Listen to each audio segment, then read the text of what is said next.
If the Labour Party, this is from Angus, thank you Angus, if the Labour Party in the next 5 years decide to get rid of the House of Lords, what is the most likely option for a replacement? So my initial answer to this is that they won't. So that's the most likely answer. Okay, moving on. No. So in the King's Speech, Labour says it will phase out hereditary peers, which they've called outdated and indefensible, which kind of makes sense. Should there be people who get a say over our laws purely by who their parents were? Probably not. In the manifesto, they had introducing a retirement age for peers of 80, because I know, Hannah, that you got... I did. I nearly had a heart attack. Slightly distressed when you thought that was raising the retirement age for everyone to 80. No, for peers. But they haven't put forward plans to do that yet. And what they're also doing at the same time is introducing a lot of their own peers, because there is no limit to the number of people who can sit in the House of Lords. I mean, there's a seating issue, but thankfully they don't all turn up. And there is a Conservative advantage majority because the Tories made a lot of peers in the last 14 years and Labour are now kind of doing the same to balance it out.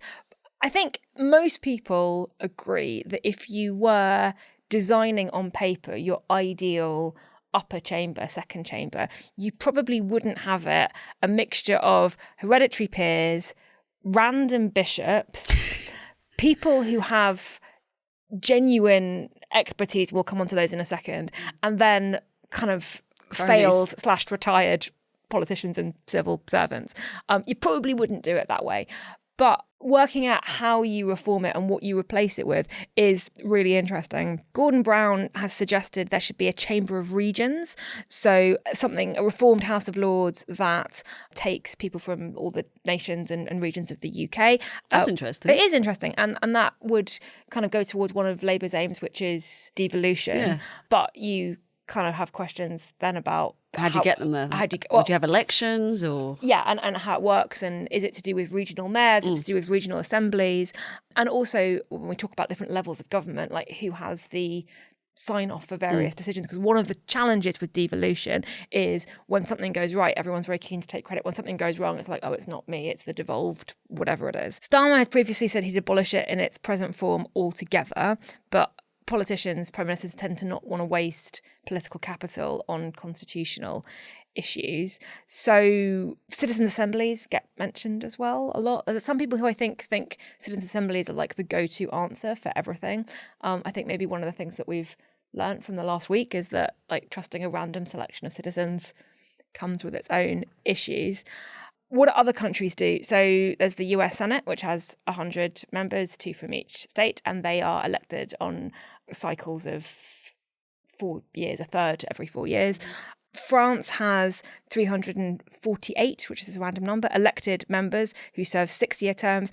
You've got to kind of decide, what is it there for? Is it like the US Senate has kind of the same weight as the House of Representatives? They're sort of fully elected, kind of doing a very similar job. Yeah. Or do you want like a smaller group of experts who are there to really scrutinise line by line, who are less political? That's what I would like. Right, but how do you want to pick them?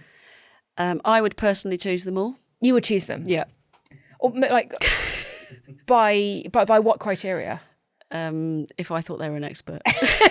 Well, that's no. I mean, you want experts, don't you, rather than people having to toe the party political line as they do in the Commons. Yeah. And, you know, there's lots of debate going on about how we don't use the most of the experts that we have in the civil service, and we're not attracting people who are truly had enough of experts. Yeah, expert in their field. But I'll accept the task. Well, one thing that I would urge all listeners to do, and you can do this if you are in and around London, go and see a House of Lords debate in session. Are brilliant, They actually. are brilliant. It's free. You turn up to Westminster. You don't need to book or anything. You might need to queue for a bit.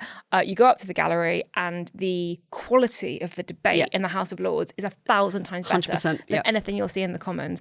And you will have people who are real experts in the law, in medicine, in science, in like education policy, going through like line by line, what does this mean? And they really take the time to read in, to inform themselves, to get to grips with the nuance on lots of things. Whereas you get the sense that a lot of MPs, they vote and they haven't even read the legislation they're voting on. Which is not always their fault, but yeah, it's a different job. So it's not all about ermine robes. And I would just say that anyone who thinks that the House of Lords is an outdated relic, which it very clearly is, should kind of look at the purpose that it is serving, and before we get rid of it and try and tweak it, have an idea of what you want to replace it with. And there's a related question here, just while we're talking about retirement, that comes from Lily, who asks, Biden was heavily criticised for his age before dropping out as a Democratic nominee in the US. Labour's manifesto introduced a retirement age for peers in the House of Lords, although they're not moving forward with it as of yet. The new baby of the House, the youngest MP, is 22. Do you think the age should matter in politics, or is it being unfairly scrutinised? Hannah, you're going to pick the entirety of the House of Lords in your utopia. In my, does age matter? I am all omniscient and omnipotent. Age does matter, but I think what you need is breadth, don't you? So it's the same with any company, really. You always need fresh talent, new blood and new ideas, but you can't run an entire organisation on that. You also need experience, whether life or professional experience in that given sector. And you need a combination. So I don't think arbitrary age limits are helpful. I kind of think personally, if you're entitled to vote, then you're entitled to stand for election as well.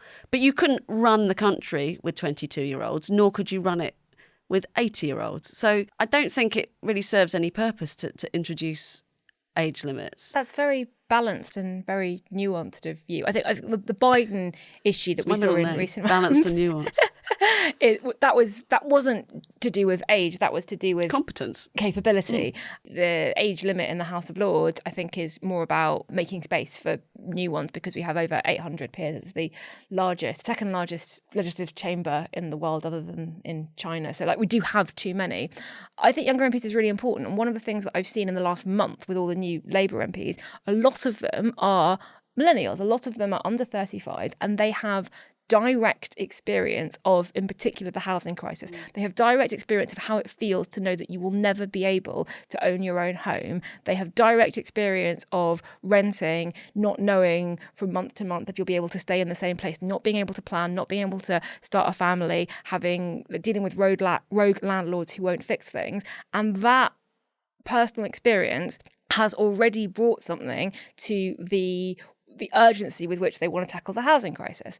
And I'm not saying that older MPs don't care about the housing crisis, but I think the lack of that experience, not having a sense of what it feels like to not have a home, that has coloured the way that they prioritise it. And we saw this during the pandemic with the complete absence of women, really, in policy making, and the impact that had on policy, which was really disproportionately awful for many women, and particularly, women with children. Grouse shooting, fine. Outdoor play dates, you're right. Not fine. We should get the more breadth that we have. More diversity. And we should get better policy making. I think you have to be clear that just because one person has a terrible experience, you can't make policy towards that. So personal experience matters, but it has to be grounded in evidence.